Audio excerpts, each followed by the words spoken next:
Hey everyone, so today I'm going to do a massive book unhaul. I have been collecting a lot of books that I have. Most of these I've read, some of them I've DNF'd. I think only a couple I have decided to just unhaul from my collection completely.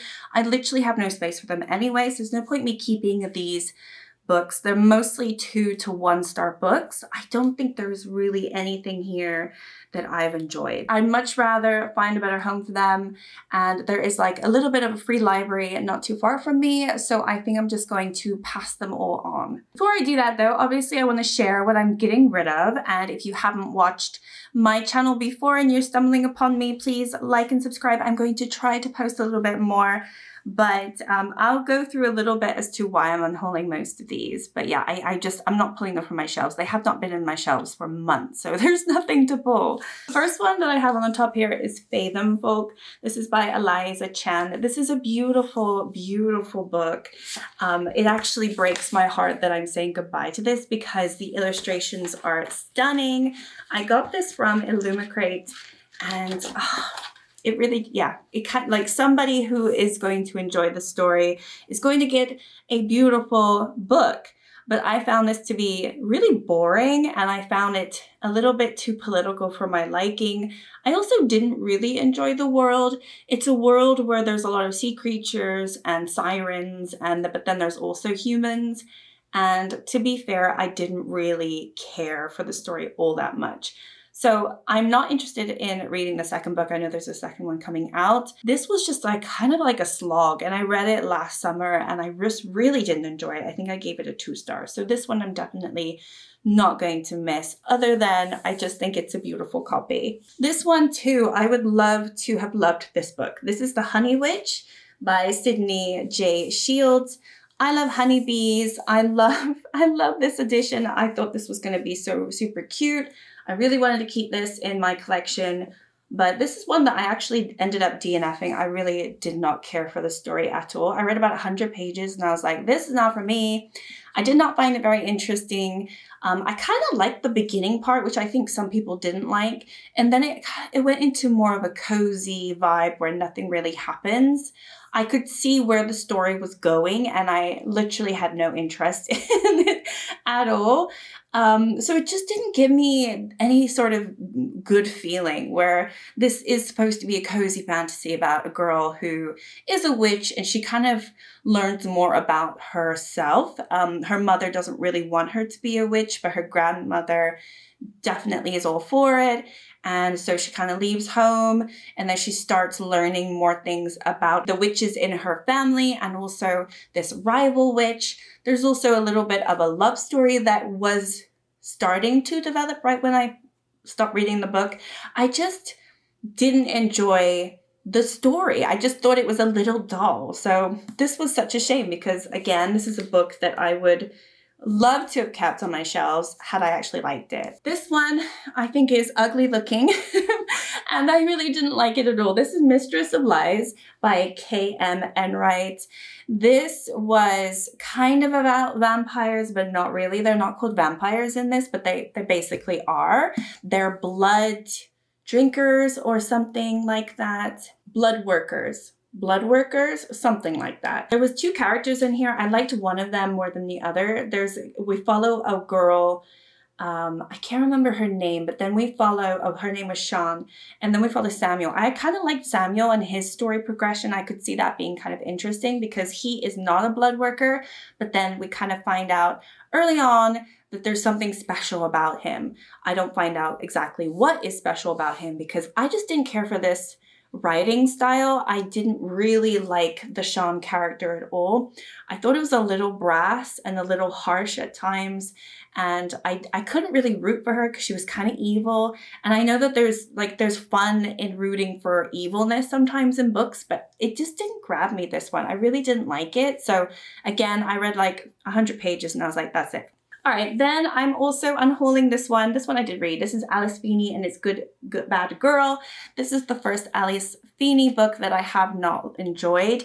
I liked Daisy Darker, and I also liked another one, His and Hers, I think, So going into this, I already had heard that it was disappointing.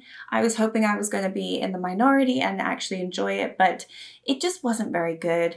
You kind of follow the story. You're waiting for the hook. You're waiting for, okay. But then it kind of falls flat on its head at the end. It's really not that interesting what the overall story is.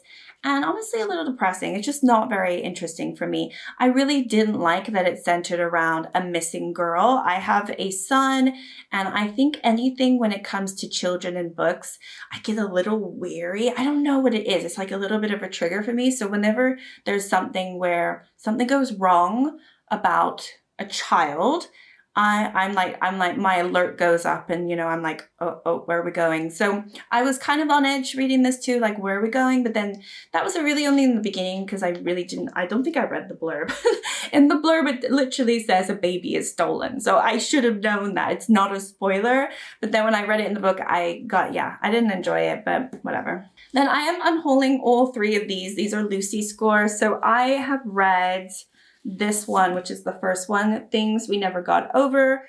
And this type of story and this type of writing is very popular on, Book Talk and Bookstagram and also BookTube, right? Like these types of romance novels, like people tend to love them. I find them very, very dull, and I find them really long for what they are. I don't feel like there's really that much substance to them. Also, in these particular ones, there's like a crime element, and I don't have any interest in that at all. So it's not even like a hometown sort of cozy little romance, because you always have a little element of something bad happening. And that just never really interested me. So I read this whole thing a couple of years ago, and I'd already bought the other two. And this one I really did enjoy. I think I gave it a 3, but I think I was being quite generous in that regard. And then I tried to read this one, which is the second book. I only got to, I think, maybe 30, 40 pages in, and I just knew I was not going to enjoy it. And I knew I was going to start skim reading and flipping through the chapters. And there's just no point me wasting time on a book that's just going to give me that feeling. So this kind of follows the brother of the guy who's in the first book. And in the first book, I actually kind of like the brother. He is the not the sheriff, maybe he is the sheriff. He's like in law enforcement, right? And he seemed to be like a nicer character, but when you started this book, he was really down on himself, really depressed. His whole personality seemed to be a little bit different to what he was like in the first book because of what happens in the first book. But I think it's too dramatic. I really do. I think it's so dramatic. So I think that put me off straight away because I was like, I'm not going to like him. And then you've got the ex-girlfriend of the guy, and it's just, I had no interest. So I was like, I'm not going to read that. So I'm definitely not going to read the third book, which is this one here. So some lucky person's going to have a whole trilogy of that. I don't recall what the actual series is called, but I know it's very popular. It's just not for me. Okay, then I'm also going to get rid of The Whistling.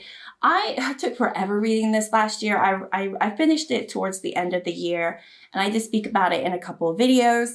There's nothing really wrong with this book, but I think I just was expecting a little bit more from the ending, and I feel like that's always the case. So this is about a girl who becomes a nanny to a girl and she finds out some dark twisted things that have happened to the family, and it's a little bit of a mystery because you're kind of wondering like who did it or what really happened.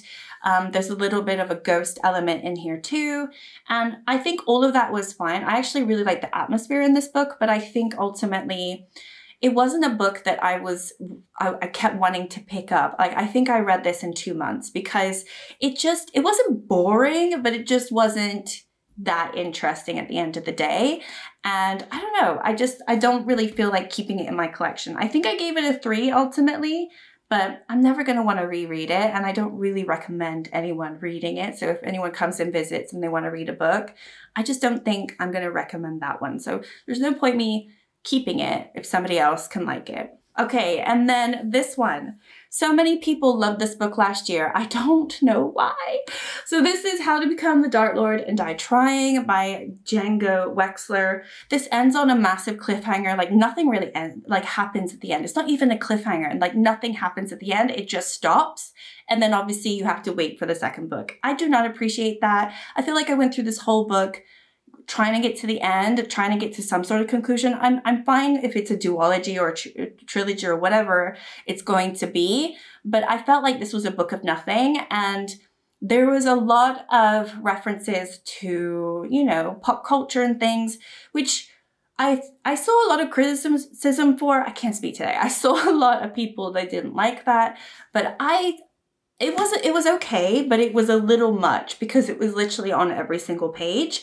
The voice of the character was very in your face, and I hate to say it, but I could kind of tell this was written by a man. The character is a female, but she didn't seem like she just seemed to be a caricature of somebody. So while I was reading this, it actually felt like I was in a video game. Like I play World of Warcraft. I mean, I haven't played it in ages, but I still say that I play World of Warcraft because I'm somebody who played, you know, back when I was a late teen. You know, it's just, I like that element of it, but also it has a little bit of the Groundhog Day effect where she keeps waking up every time she dies, and she keeps waking up in the same place. And this started off good because, you know, it kept changing. But then you get to like the halfway mark and she's kind of stops dying. So she gets to a point where the story is just a normal, regular story and everything goes right for her. Whereas I would have way preferred the whole book to be more like Groundhog Day, where it keeps resetting, but new things keep happening, maybe new discovery, something different, and you learn with her. But apparently she's been doing this for 1,000 years. So if she's been doing this for 1,000 years, you'd expect her to be older, wiser, but she is still this cranky 20-something-year-old sort of character. And so there's no development, no growth. And I don't know, it just didn't seem to work for me at the end of the day. It didn't really make a lot of sense. Okay, and then I am going to get rid of this. This is My Roommate is a Vampire. I saw a lot of people put this in their favorites for last year. I think the premise of this is great. I bought it because I wanted, you know, it sounds fun. It's a cute little romance, but obviously with a little bit of a twist because her roommate is a vampire and it's silly, and it was just kind of badly written. I really did not care for the writing style at all. I don't think it was developed properly. I think the vampire was very unattractive, and just not in like a physical way, but just he wasn't a character that I could swoon over at all. When I'm in a romance novel, a book, any kind of comedy, romanticy, I need to have a little bit of that feeling. I need to understand why she would be attracted to him. Maybe I wouldn't be on a physical level, but he has to have some quality about him. But he was just so dorky and corny, and not dorky in a good way, but just like a goofball, but not in a sexy way at all. And so I can never get behind the romance, and this book is like heavily on the romance. And there's also a little bit at the end where it's very rushed, and there's a little bit of conflict, but again, it's so rushed. It's kind of a blip and then the book's over. So the stakes are never high, and they don't need to be in these little cute romances, but it wasn't cute for me, and there wasn't really much of a romance. So I really didn't like this, and there's no need for me to keep it. All right, then I'm also going to be unhauling this. This is The List by Yomi Adegoke. I think someone else potentially might enjoy this, so I don't feel the need to keep it. I gave it a 2-star. I like the writing. I will say that. It felt like it was a really easy book to get through. I enjoyed the writing style, and it's basically about a couple who are to be married within like a month. And unfortunately for the guy and the girl, but he ends up on a list of men who have basically assaulted their partners or other people, men or women. And so the whole book, you're kind of wondering, well, did it really happen? Should he belong on there? Are they going to get married? Are they going to stay together? I don't think there was enough suspense in here. I don't think there was enough to be lost. It was just more of your everyday, she did this, she spoke to her friends, and then he spoke to his friends, and every other chapter you're in a different perspective. and it's not that interesting. All right, this one I'm hauling, but it's not because I read the book. I actually bought 2 of these by accident. When I hauled this a few months ago, in my Amazon cart, I must have had 2 quantity instead of 1. So I ended up getting 2 of these. I'm currently reading this. It's in this, not this physical one, but the one in my bedroom. I just started last night. I'm only on page, I don't know, like probably 30 or something. So just started. But I don't need 2 copies. So I'm going to give this away. Somebody's going to get a brand new copy, hasn't been read, hasn't even been opened. So lucky them, but I don't need 2. All right, then we have The Nesting by C.J. Cook. This one, I felt the same way with this one as I felt with The Whistling, and they're kind of similar stories where it's a girl who basically becomes a nanny to really young children due to unfortunate circumstances and like tragedy and stuff. This one I thought was going to be a little bit better than it is because it is kind of based on Norse mythology from my understanding. And you do kind of get that a little bit throughout the book, but my knowledge of that is very limited. And I think that the book could have gone into more of a horror element, whereas it was much more of a mystery and just like, kind of the atmosphere was there, but the mystery kind of fell apart at the end. It really wasn't all that interesting. I think it could have pushed it a little bit more, maybe been a little bit sillier in some people's minds, but that would have made it maybe more entertaining. I think this ended up just getting a little boring. All right, then we've got this one. This is The Nature of Witches by Rachel Griffin. Now I have actually tabbed this. I haven't written in it, but I have tabbed it. I kind of enjoyed it, to be fair, but it is a YA and it's kind of just set in this witchy school. It just seems a little young for me. I like the concept of the witches because they basically, like depending on what type of witch you are either a autumn witch, a spring witch, a winter witch, or a summer witch. And so you have different powers based on which type of witch you are, right? Depending on the season. However, we follow this girl who I can't remember her name, Clara. She is an Everwitch, so she has access to all of the different powers from all the different seasons. And so it makes it a little bit more interesting, but she also has a little bit of trauma that she's dealing with. And so she's too scared to use her power. So really throughout the whole book, she's just trying to hone her power and not lose control and also get over that mental block that she has. There's also a little bit of a romance too. It's a sweet book. I think anyone who is late teens, in the early 20s is going to enjoy it. I think even like not even late teens, but like early teens. It is very much YA.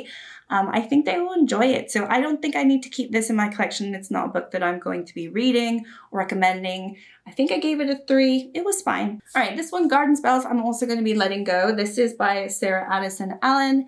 This one, I just didn't feel like the story pushed enough. This was almost too cozy for my liking. I would have preferred it to be a little darker or go into something a little bit darker, but it kind of just stayed cozy throughout. And then when you do have a little conflict, it literally lasted like 1 page and then it was over with. So the whole book, you're kind of waiting for this conflict because it's coming, but then when it came, it was over in like a minute and it was a nothing. So it was kind of a moot point by then. So I thought it was cute. If you want like witchy vibes and, this is probably a nice book to read. I did read it over like October, November time. So during the period where I, wanted to read witchy stuff, but it's not something I'm going to reread. Okay, then we have Bob Mortimer. This is the Satsuma Complex, and I did not finish this. I just couldn't get through it. This one, it was not interesting enough. I found it so dull. I don't even know what happens in here, but I wouldn't recommend it. Apparently it's super funny. I didn't find the writing style funny at all. I didn't find the story very interesting, obviously, because I didn't follow through. It's about this guy who is in a pub with his somewhat of a colleague, but not really. He's kind of like has no friends, but he's with this guy that he doesn't really know too well, but they're having drinks because they have drinks occasionally. And the guy he's having drinks with is a little bit, like a little bit on edge, and he kind of like leaves him there, but then he notices this girl, so they strike up a conversation. They end up spending the whole night talking in the bar, having a really great time, connecting, blah, blah, blah. And then he has to leave, and you know, they don't really like exchange anything. Oh no, I think she disappears or something on him. Like he goes and gets drinks and then she's suddenly gone or something. Now, and I thought the book was about him trying to find her, like it was going to be his adventures trying to find her. But the book it doesn't seem to be anything about that, because he finds her pretty fast, and there's this whole other thing going on, and I had no interest in that, so I stopped reading. I don't want to spoil it, so that's why I'm being pretty vague. Okay, and then I'm getting rid of this one. This is The Prophet and the Idiot by Jonah Janassin. I did read all of this, unfortunately. I really enjoyed the first half of this book, but the second half just felt like a completely different story. And I don't know if other people feel the same way, but this, this is like a found family book, which I happen to like found family books.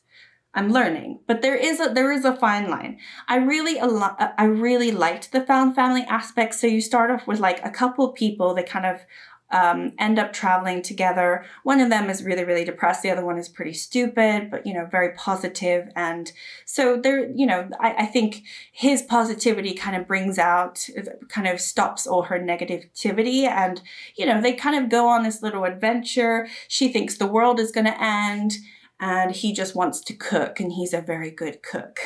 So whatever, they're like in a caravan. And then for reasons I'm not going to explain, they end up having more people with them in their little troop.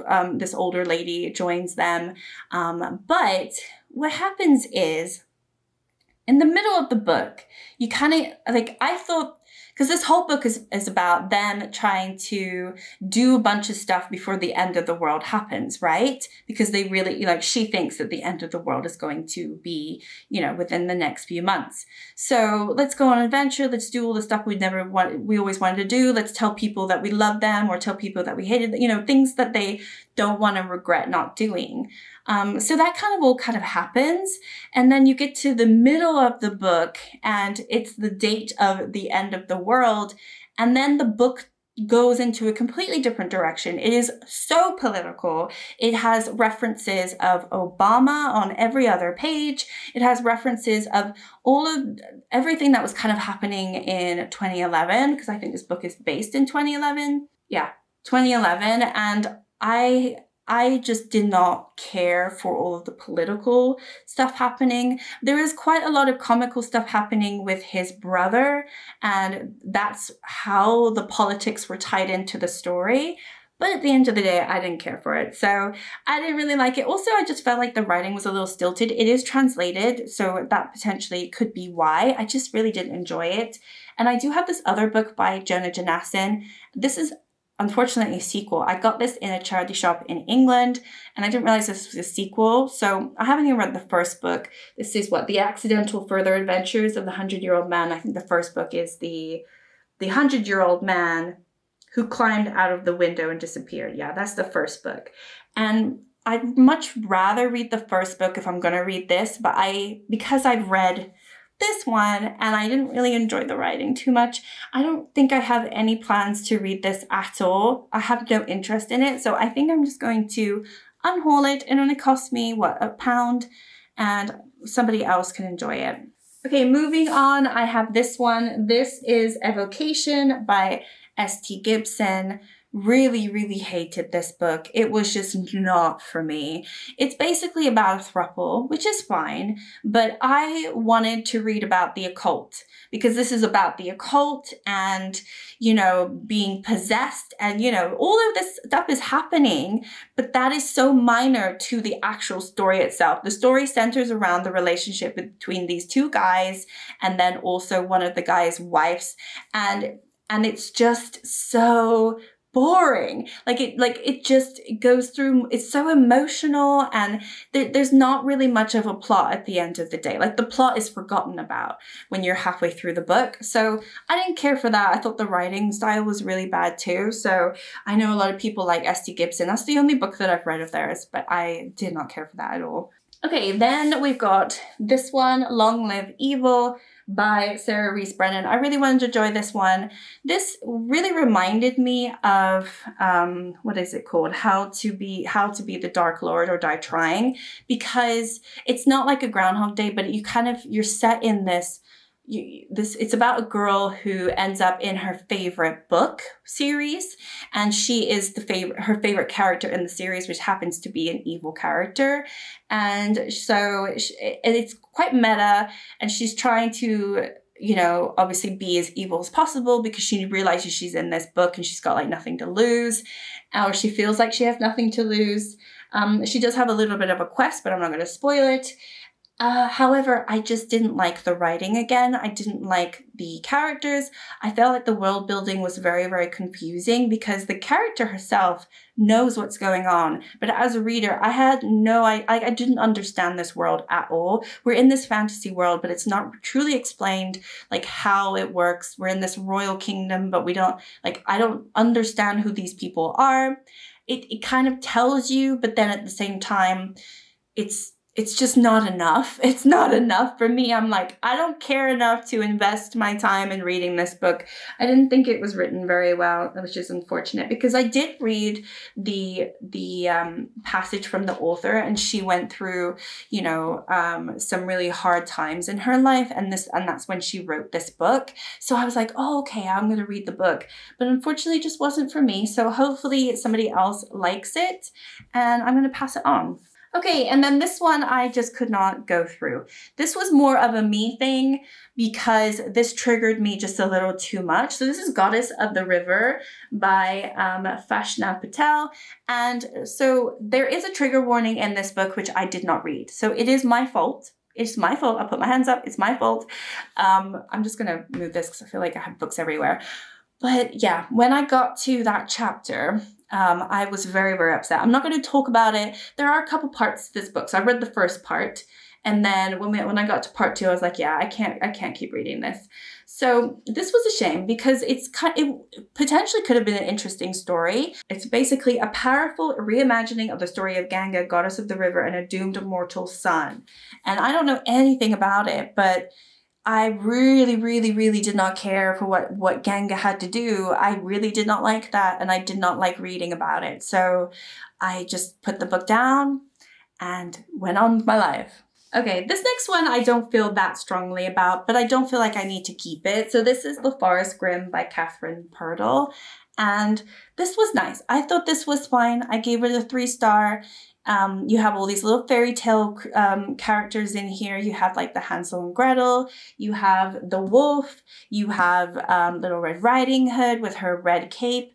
And the red cape does kind of signify something important in the story. So I liked how that was incorporated in the story, and it wasn't just she was wearing a red cape because they want her to be Little Red Riding Hood. The red actually means something. And there's other characters in here too. But this was, I just think, it's a YA novel. I think there is a second book. I don't know if it's out yet, but there definitely is going to be more to it because the way it ended, it seemed like the story was going to continue. I think this is a lovely book. I just think I'm a little old for it. I just didn't, I have no interest in reading this any further. I did get this in Fairy Loot. A lot of these I got in Fairy Loot and Limerick. You'll notice all these hardcovers I don't buy myself. Well, I do buy them, but I buy them through a subscription. And so it's kind of a hit and miss. And a lot of these have been misses. This one was fine. I could potentially keep it in my collection, but I don't have space, and I'd rather keep books that are 4 or 5 stars.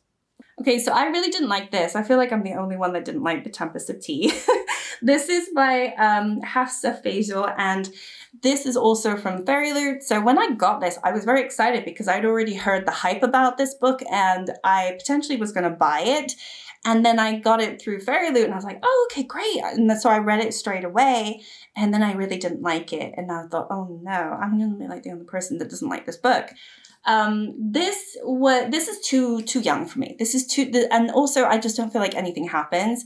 There are too many characters in the story for me to care about. It's not a very big book too, and the book really wants me to care about all of the characters and all of their little relationships or happenings that are happening in this book. as well as the plot. There is a little bit of a plot. Not much really happens in this story. I'm not going to lie. It's supposed to be a heist book, but I found it to be, the heist itself seemed very minimal. And I feel like the story, or the book itself, centered around the relationships of everybody a little bit more so than anything else. I don't feel like there was enough vampires in here, because basically she has a tea room for vampires. And so where are all the vampires? I wanted more of that, and it didn't really have it. I think it was trying to go for like more of a cozy vibe, but then also the heist, and then also want me to care about these relationships and these other sort of love affairs that are happening. And I did not care. I did not care. So I did not like this book, and I do not want to keep it. All right, and then the last one I'm going to get rid of is this, The Key to Midnight by Dean Koontz. This was a reread of mine. So I had read the original book that has the white cover, and I obviously don't have that anymore. I think it was my brother's copy. I read it like back in the day. And so I bought this one just recently because I wanted to reread it. I remember liking the story, and then on reread, I don't remember liking why I like this, because when I reread this, it felt familiar to me. I was like, okay, yeah, this is the story, but this is so heavily edited, and this is an edited version of the original. So I don't know what's in the original that makes or had made me like it more than I like this one, but I really didn't care for this. I didn't like the writing. And you know what? It might just be that it's something that I liked when I was younger, but now I don't like it. There's brainwashing in here. It's kind of like government and brainwashing and romance. It's kind of what it is. And you know what? Maybe I've just read too many other books that I enjoy. So now going back to this, I'm like, no, I don't like that, because I do like Dean Koontz. Or so I say. I feel like I do, but this was more of his like crime novel type before he went into like full horror. And I don't know, maybe I forgot about that. Maybe I remember this being more horror, and it actually isn't at all. It's more about politics, government, brainwashing, and CIA stuff. And that just, I couldn't care less. So, and even the love story, I really didn't care for either. I felt like it was like instant. I don't like instant love. Maybe back in the day I did when I was a teenager, but now life is not like that. So yeah, I didn't like this, so I'm just going to pass it along. I don't really care to keep it, so somebody else can enjoy it. All right, those are all the books that I'm unhauling. I feel like I'm going to have more, but I really need to get these books out of my collection. I do have a smaller bookshelf, and I've just been stuffing them in, but I really need to reorganize, because I have so many books that cannot fit on my shelves. I'm really desperately trying to get through them, and I'm trying not to buy any books, but it's a little hard. It's hard, right? Anyway, thank you so much. If you enjoyed the video, give me a thumbs up, and I will see you all in my next video. Bye!